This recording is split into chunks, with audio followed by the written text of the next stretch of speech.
English నేర్చుకుని అనర్గళంగా మాట్లాడాలనుకుంటున్నారా? అయితే వెంటనే కాల్ చేసి రిజిస్టర్ అవ్వండి. నమస్తే రమ్మగారు. నమస్తే జయ. రమ్మగారు, బ్రహ్మరాత లేతే నుదుటి రాత ఇట్లా అంటూ ఉంటారు కదా, ఎందుకు ఇలా అంటారు? దీనికి సంబంధించి ఏదైనా స్టోరీ అలా ఏమైనా ఉందంటారా? బ్రహ్మరాత అంటే దాన్ని తప్పించలేమంటారు. బ్రహ్మట మన బొమ్మలు చేసేటప్పుడు అంటే ఇప్పుడు వెంటనే జనాలంతా మీరేమిటి ఇది సైన్స్ లోకి ఇవేవో తెచ్చేస్తున్నారని పోట్లాడద్దు, కథల రూపంగా చెప్పుకోవటమే. మామూలుగా మనం ఏం చెప్తారంటే బ్రహ్మ మనకి బొమ్మలు చేసేటప్పుడు ఆడబొమ్మ మగబొమ్మ చేస్తారు, వాళ్ళని వదిలిపెడతాడు.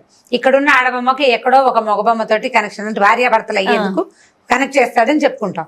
ఈ బొమ్మను చేసేటప్పుడట నుదుటి మీద 3 లైన్లలో రాస్తాడట. ఈ సాంస్క్రిట్ లో అయితే ఉంది, లలాట లిఖిత రేఖ పరిమాష్టం నశక్యతే అని. అంటే లలాట మీద నుదుటి మీద రాసిన రాతని చెరపటం మన వల్ల కాదు, బ్రహ్మ వల్ల కూడా కాదు, బ్రహ్మతరం కూడా కాదు. రాసిన రాత చెరపలేము. అది ఎలా జరగాలంటే ఇక అలా జరగటమే. ఆయన ఏం రాస్తాడు అంటే మరి ఆ టైంకి బట్టి అలా చెప్తారు. అయితే ఇది నిజమా కాదా అని ఇప్పుడు పురాణాలు ఆ పురాణం ఈ పురాణం తిరగేస్తే చాలా పురాణాల్లో ఇదే చెప్పబడే ఉంటుంది. మనం దాన్ని నమ్ముతాం అంతే. ఈ నమ్మకం మీద ఆధారపడి ఉంటుంది. బ్రహ్మరాత తప్పదు, విధి రాత తప్పదు, నుదుటి రాత తప్పదు. ఇవే పదాలు మనం మార్చి కర్మవశాత్తు జరుగుతుంది. ఇలాంటివే మాట్లాడుకుంటాం. మన కర్మ సిద్ధాంతం మీదే మన ఇండియా అంతా నడుస్తుంటుంది, అంతే కదా. అయితే దీని మీద మంచి మంచి సరదా కథలు ఉన్నాయి జయ. ఇది పెద్ద మ్యాటర్, నిజానికి ఎంత సీరియస్ ఇష్యూ. అవును, దీని మీద కూడా మనం సరదాగా కథలు చెప్పుకోవచ్చు. అయితే ఒక కథ చెప్తాను చూడండి. ఒక రాజుగారికి ఒక కూతురు ఉంది. రాజుగారి కూతురు భార్య భర్త రాజు రాణి ఇద్దరు ఉన్నారు. వాళ్ళకి లేక పుట్టింది ఈ కూతురు. ఆ పిల్ల పేరు సుశీలట.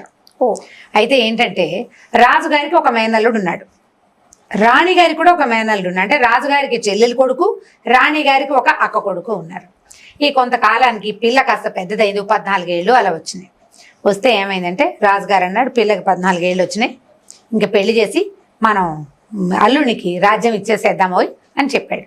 రాణిగారు సంతోషించింది, రెడీగా ఉంది పెళ్లి కొడుకు పేరు చెప్పడానికి. అయితే రాజుగారు అన్నాడు, రేపే మా చెల్లెలు కొడుకుని పిలిపిస్తాను, వాళ్ళందరికీ ఉత్తరాలు రాసేస్తే అందరూ వచ్చేస్తారు, నేను చక్కగా సరదాగా పెళ్లి చేసేసి పట్టాభిషేకం చేసేద్దాం అన్నాడు. అయ్యో, రాణిగారు కొళ్ళు మండింది. మీ చెల్లెలు కొడుకు ఎవడు మధ్యలో?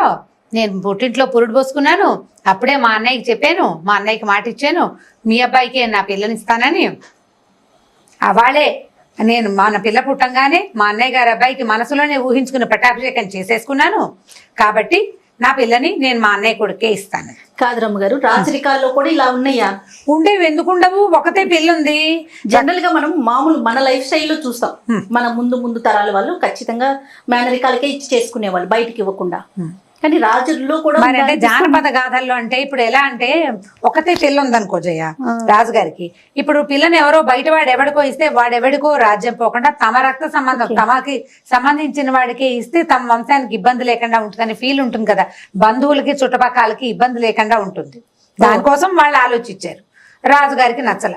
మీ అన్న కొడుకు ఎవడు మధ్యలో? పిల్ల నా పిల్ల, రాజ్యం నాది, మా చెల్లెలు కొడుకు ఇస్తాను, మా చెల్లెలు కూడా నాతో పాటు ఈ రాజ్యంలో పుట్టింది, దాని కొడుకు ఈ ఊళ్ళోనే పుట్టాడు, మా చెల్లెల కొడుకు ఇక్కడే పుట్టాడు. ఆడపిల్లల పుట్టిళ్లలో పురులు పోసుకుంటారు కదా, మరి మా చెల్లెల కొడుకు ఇక్కడే పుట్టిన వాడికి నేను ఇస్తాను, కానీ అక్కడెక్కడో మీ అన్నయ్య గారి ఇంట్లో పుట్టిన వాడికి నేను ఎందుకు ఇస్తాను? ససేమిరా కుదరదన్నాడు రాజు. వాళ్ళిద్దరూ పొట్టాడుకున్నారు ఆ పూట. సరే ఏం చేశారు, ఆవిడ దారిని ఆవిడ, ఈయన దారి ఈయన కలిసి అబ్బాయిలిద్దరిని దించారు ఊళ్ళోకి. దించి చెరుకో మేడలోనూ రహస్యంగా పెట్టారు. ఇవి ఏం చేశారు, తెల్లారేసారు కదా వచ్చేసారు రాజకుమారులు ఇద్దరు. వీళ్ళిద్దరు ఏం మాట్లాడుకున్నారు, సరే నీ ఇష్టం అంటే నీ ఇష్టం అన్నారు పైకి.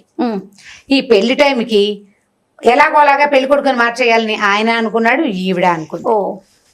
ఏదో రకంగా చేసి పెళ్లి చేసేసేయాలి, పెళ్లి అయిపోయి ఇంకేం చేస్తారు, చచ్చినట్టు ఊరుకుంటారని ప్లాన్ చేసుకున్నారు. అయితే ఏమైందట, ఆ రోజు సాయంకాలం ఈ రాజకుమారులు ఇద్దరు చెరో మేడ మీద, రాణి గారు అమ్మాయి ఈ రాజుగారి అమ్మాయి ఓ మేడ మీద, రాజుగారు భార్యాభర్త ఇంకో మేడ మీద పైన నుంచుని మాట్లాడుకుంటున్నారు. అవతల అంటే నుంచున్నారనమాట. ఈ పైనుంచినట ఆకాశ మార్గంలో బ్రహ్మ విష్ణువు మహేశ్వరుడు ముగ్గురు సాయంకాల వ్యాహ్యాలకి తిరగడానికి వచ్చారు. ఆకాశ మార్గంలో తిరుగుతుంటే ఇక్కడ ఉన్న సన్నివేశం కళ్ళకు కట్టినట్టు కనపడుతుంది. రాజు రాణికి ఓ పిల్లుంది, వాళ్ళిద్దరూ చెరుకో పిల్లాడికి ఇవ్వడానికి 2 అబ్బాయిల్ని రెడీగా పెట్టారు కనిపిస్తుంది. ఇప్పుడు వీళ్ళిద్దరు అడిగారు బ్రహ్మని, ఏమయ్యా ఈ పిల్లకి వీళ్ళిద్దరిలో ఎవరితో పెళ్ళవుతుంది అనేసరికల్లా బ్రహ్మ బాగా నవ్వాడు. నవ్వు మొహం పెట్టాడు. ఈ వీళ్ళతో అవదండి అన్నాడు. అదేమిటి, ఎందుకు అవ్వదు? 2 అబ్బాయిలు ఉన్నారు, అయితే వాడితో అవ్వాలి, లేకపోతే వీడితో అవ్వాలి అంటే, కాదండి వీళ్ళిద్దరూ కాదు, ఈ పిల్లకి ఒక కుంటివాడితో పెళ్ళి అవుతుందండి అన్నాడు బ్రహ్మగారు. అనేసరికల్లా శివుడికి విష్ణుమూర్తికి కోపం వచ్చింటారు. రాజుగారు అమ్మాయికి కుంటివాడితో పెళ్ళి ఏమిటయ్యా, నువ్వు నీ బ్రహ్మరాతాను అర్థం లేకుండా 2 రాజకుమారులు తయారుగా ఉన్నారు, వీళ్ళిద్దరిలో ఎవరో ఒకరితోటి పెళ్ళి అవ్వాలి కదా, దానికి అదేదో చెయ్యాలి కానీ నువ్వు అలా ఎలా రాసావంటే, ఏమో ఆ రోజు రాశాను, దాని మొహం మీద కనపడుతుంది, దీనికి ఒక కుంటివాడితోటి పెళ్ళి అవుతుంది, వీళ్ళిద్దరితోటి పెళ్ళి అవ్వదు అనేసరికల్లా శివుడు అన్నాడు. ఒళ్ళు మండిపోయింది ఆయనకి. ఏం రాత, పిచ్చి రాత, నువ్వు నీ సంగతి చెప్తానుండని ఏం చెప్పాడు విష్ణుమూర్తికి. ఏమయ్యా, నువ్వు వచ్చి నాతో పాటు ఈ నంది మీద కూర్చో, నీ గరుడ వాహనంతో మనకు పనుంది అని చెప్పారు. చెప్పేసరికల్లా సరే వాళ్ళిద్దరూ మాట్లాడుకుంటుంటే ఈ లోపల ఈ బ్రహ్మగారు బాగా చుట్టూతా చూస్తే ఒక దూరంగా ఒక కుర్రాడు ఒకడు నడిచి వెళ్తున్నాడు.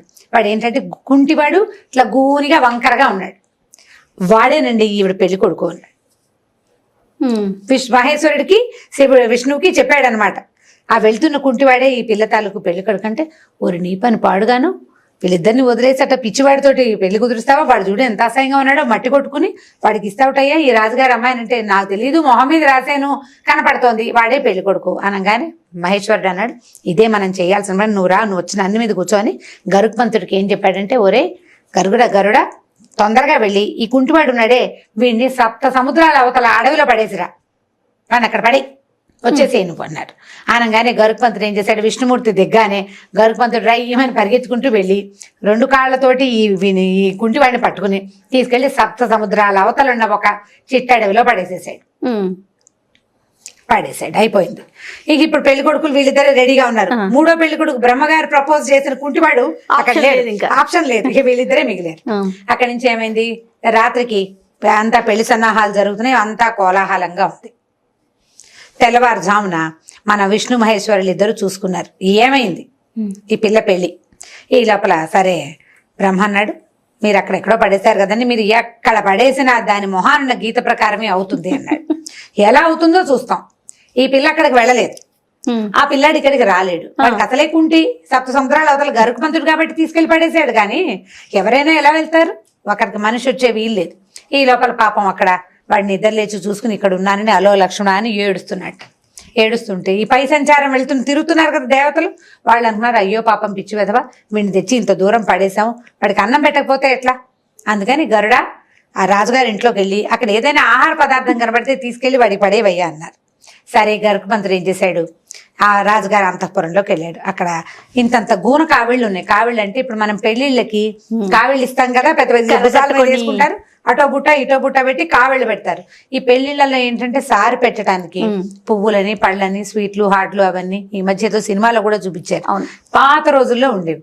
గూన కావిడ ఏదో కనపడంగానే వీడేం చేశాడు, ఈ కావిడ ఎత్తుకెళ్ళి వీడు అనకూడదు పాపం గరుకుమంతుడు, ఈ కావిడిని ఎత్తుకుని తీసుకెళ్లి ఆ కుర్రాడు ఎదురుగుండా పడేసాడు. పడేసేసరికి ఆ కుర్రాడు అందులోంచి కొంచెం పిండి వంటల వాసన వస్తున్నాయి, ఏదో పిండి వంట వాసన వస్తుంది, ఈ కావిట్లో ఏముందో చూద్దామని ఆ కావిడ మూత తీసాడు, ఆ బుట్టని మూత తీసాడు. బుట్టలో నుంచి ఓ పిల్ల బయటకు వచ్చి టక్మని వాడి మెడలో ఓ దండేసింది. అక్కడి నుంచి కింద నుంచి అది కూర్చుంది, దేని మీద కూర్చుని దాంట్లో నుంచి ఎత్తి తలంబరాలు ఎత్తి వాడి నెత్తి మీద పోసేసరికి వాడు నిర్ఘాంతపోయాడు. అమ్మాయి ఎవరు నువ్వు, నేనేదో ఆహారం కోసం తీసాను, ఏమిటి నా మెడలో దండేసావు, ఇదంతా ఏమిటంటే, నేను ఫలానా రాజుగారి అమ్మాయిని, అయితే మా అమ్మ నాన్న నా పెళ్లి ఎవరితో చేయాలని పోట్లాడుకున్నారు, ఆ మేనబావ ఈ మేనబావ ఇద్దరు తయారుగా ఉన్నారు, మా నాన్న మేనత్త కొడుకుతో పెళ్లి చేస్తాడేమోనని మా అమ్మ నీ కావిట్లో కూర్చోబెట్టింది, కావిడిని మా మేనమావ గారింటికి మేనమావ కొడుకు దగ్గరికి పంపిస్తాను, దిగ్గానే బావ మెళ్ళ దండేసేసి తలంబరాలు పోసేయండి, ఎదురుగుండా ఉన్నవాడే పెళ్లి కొడుకు అని చెప్పింది మా అమ్మ, నువ్వే కనపడ్డావు, నీ మెళ్ళ దండేశాను, నీ మీద తలంబరాలు పోసాను అని అనేసరికల్లా తెల్లబోయారు. సరే వాడేం చేశాడు, బయటకి అమ్మాయిని బయట తీసుకొచ్చి కూర్చోబెట్టుకున్నాడు. కిందేవో కావిడి కదా పట్టుకొచ్చింది, 2వ దాంట్లో తినుబండారాలనే ఇద్దరు తింటూ కూర్చున్నారు. ఏం జరుగుతుందో మరి వాళ్ళకి తెలియదు, వాడు ఎలా వచ్చాడో వాడికి తెలియదు, ఈ పిల్ల సడన్ గా ఇక్కడికి ఎలా వచ్చిందో ఆ పిల్లకి తెలియదు, వాడికి తెలియదు. కాసేపు గడిచింది. ఈ లోపల ఏమైంది, తెల్లారిపోయింది, పెళ్లి కూతురు కనపట్టలేదని రగడొచ్చేసింది. అక్కడ పిల్లేది, పెళ్లి కూతురు లేదు. అతను ఈవిడేమో కావిట్లో కూర్చోబెట్టింది, కావిడే లేదు. ఇప్పుడు ఆ కావిడ ఎవరింటికి చేరిందంటే ఎవరింటికి చేరలా, ఆ పెళ్లి వాళ్ళ ఇంట్లోనూ చేరలేదు, ఈ పెళ్లి వాళ్ళ బిల్డింగ్ లోకి చేరలేదు. దాంతో ఈవిడేం చేసింది, తన తప్పు బయటపడిపోతుంది కదా, నోరు గట్టిగా నొక్కుని దేవుడి మందిరంలో కూర్చుని ఏడ్చుకుంటూ కూర్చుంది. చెప్పలేదు ఆవిడ, పిల్లని కావిట్లో కూర్చోబెట్టాను అని చెప్పాల. చెప్తే తన తప్పు బయటపడిపోతుంది కదా. సరే పెళ్లి కూతురు లేకపోయేసరికల్లా ఇద్దరు పెళ్లి కొడుకులు సిగ్గుపడి సగంలో ఆగిపోయిన పెళ్లిళ్లతోటి వాళ్ళిద్దరు కాస్త వెళ్ళిపోయారు. సరే సార్, బ్రహ్మ విష్ణు మహేశ్వర్లు తెల్లారింది బాగా ఈ హడావిడంతా తీరాక ఈ పిల్లకి ఎవరితో పెళ్ళయిందో చూద్దామని వచ్చారు. పెళ్లి లేదు, ఏమీ లేదు. పెళ్ళైతే ఏం చూస్తే అక్కడ ఉంది. తీరా అక్కడికి వెళ్ళేసారు కల్లా ఆ కుర్రాడు పిల్ల ఇద్దరు ఉన్నారు కదా, వాళ్ళు అడవిలో ఉన్నారు. వీళ్ళు ముగ్గురు ఏం చేశారంటే మన చక్కగా బ్రాహ్మణ వేషాలు వేసుకుని వెళ్ళారు వాళ్ళ దగ్గరికి. వెళ్ళేసరికల్లా ఆ పిల్లాడు ఇద్దరు వాళ్ళ దగ్గర ఉన్న సేవో బ్రాహ్మలు వచ్చారు. పాప మన పెళ్లి ఇప్పుడే కదా పెళ్లి అయింది, అందుకని వాళ్ళకి అక్షంతలు ఇచ్చి దండం పెట్టి ఆ ఉన్న రెండో గోన్లో ఉంది కదా స్వీట్లు వాటిలో తీసి బ్రాహ్మల చేతిలో పెట్టారు. పెట్టేసరికల్లా ఏరా అభి ఇక్కడికి ఎలా వచ్చావు అని అడిగారు. ఏమోనండి నాకు తెలీదు, ఎవరో ఎత్తుకొచ్చారు, ఇక్కడ పడేశారు.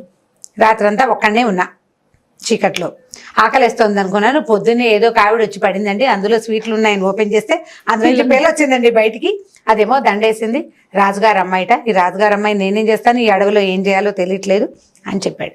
చెప్పేసరికల్లా విష్ణు మహేశ్వర్లు ఇద్దరు మొహమొహాలు చూసుకున్నారు. బ్రహ్మరాత ఇలా ఉంటుంది, ఏం చేసినా జరగాల్సింది జరక్క మాంతు. మాస్టర్ ప్లాన్ అంటాం దాన్ని. అంతే, ప్లాన్ ప్రకారం ఎలా జరగాలో అలా జరిగిపోతుంది. ఆయన రాశాడు అంతే. ఇప్పుడు దాని అంతటా అది అయ్యే అవకాశం లేదు. వాళ్ళు రోడ్డు మీద పోతున్న కుంటివాడిని తెచ్చి రాజు గాని రాణి గాని తమ పిల్లకి చెయ్యరు కదా. వీళ్ళే పనిమాల ఈ దేవుళ్ళే తీసుకెళ్లి వాడిని ఒక చోట పడేసి వాడి ఆహారం కోసం ఓ బుట్టను పంపించి ఆ బుట్టలో ఈ పిల్ల కూర్చునేలాగా జరిగింది. సీక్వెన్స్ అలా మారిపోయింది కదా. పెళ్లిళ్ళు అట్లా అవుతాయి, అందుకే స్వర్గంలో అవుతాయి పెళ్లిళ్ళు అని చెప్తాం. అక్కడి నుంచి వాళ్ళు ఏం చేశారు, ఇంత చక్కగా చుక్కలేంది పిల్ల, పాపం దీనికి కుంటి వంకరగా ఉన్న మొగుడు అయితే ఎలాగని ఈ విష్ణుమూర్తి ఏం చేశాట, వాడిని సాగదీసి కుబ్జని కృష్ణమూర్తి సాగదీసినట్టుగా విష్ణుమూర్తి సాగదీశాడనమాట. సాగదీసి అతను మామూలుగా చేశాడు. అక్కడి నుంచి వీళ్ళిద్దరు విష్ణువు శివుడు బ్రహ్మ వాడికి కావాల్సిన తెలివితేటలు మరి కాస్త నున్నగా తెల్లగా ఉండేలాంటి వరాలు ఇచ్చి వాళ్ళిద్దరిని తీసుకెళ్లి రాజుగారి ఇంట్లో దింపారు. రాజుగారు గొడవ లేదు కదా, పిట్టపోరు పిల్లి దించినట్టు ఆమెను బావలేడు ఈమెను బావలేడు, ఈ పిల్లాడితో పెళ్లి అయిపోయింది. వాడు ఆ రాజ్యంలో ఉండేవాడే, చక్కగా వాడే ఆ రాజ్యానికి రాజు అయిపోయాడు. బ్రహ్మరాతని మార్చలేము. అయితే బ్రహ్మరాతని మార్చలేము, నీ మొహాన్ని ఏదుంటే అది అవుతుందని ఇలాంటి పిచ్చి మాటలు పిల్లలతో చెప్పకుండా బ్రహ్మరాతని కూడా మనం మార్చగలము. మన పట్టుదలతోటి నీకు బాగా మార్కులు రావు, ట్రై చేసి సంపాదించు. నీకు పని చేత కాదు, ట్రై చేసి నేర్చుకో. నేను నేర్చుకుంటున్నాను, నువ్వు కూడా నేర్చుకో అని ప్రయత్నం చేయాలి. మనుషులు గట్టిగా పట్టుకుంటే అంటే ఇప్పుడు ఇలాంటివి ఏవో సీక్వెన్సులు జరిగిపోతాయి.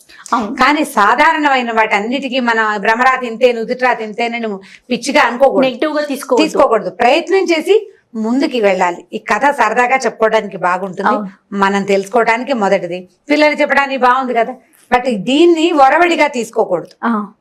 మనం ప్రయత్నం చేయాలి. మానవ ప్రయత్నం గట్టిగా చేస్తే బ్రహ్మదేవుడు కూడా దిగి రావాల్సిందేనని చెప్తారు. కాబట్టి ప్రయత్నం చేసుకోవాలి. పిల్లలకి అది చెప్పాలి. దాంతోపాటు ఈ కథను కూడా చెప్పుకుంటే బాగుంటుంది. మనం చెప్పే చాలా కథలు చెప్పామా, అందులో ఇది ఒక కథ. మనిషి అనుకుంటే సాధ్యం కాదు ఏది లేదు. ఇప్పుడు చంద్రుడి మీదకి ఎక్కిపోతున్నాం కదా మనం. ఎగ్జాక్ట్లీ అదే. ఓకే రమ్మ గారు, ఇంకొక స్టోరీతో మళ్ళీ కలుద్దాం తప్పకుండా. ఈ వీడియో కనుక మీకు నచ్చినట్లయితే లైక్ చేయండి, షేర్ చేయండి. మరిన్ని వీడియోస్ కోసం మా ఛానల్ని సబ్స్క్రైబ్ చేసుకోండి.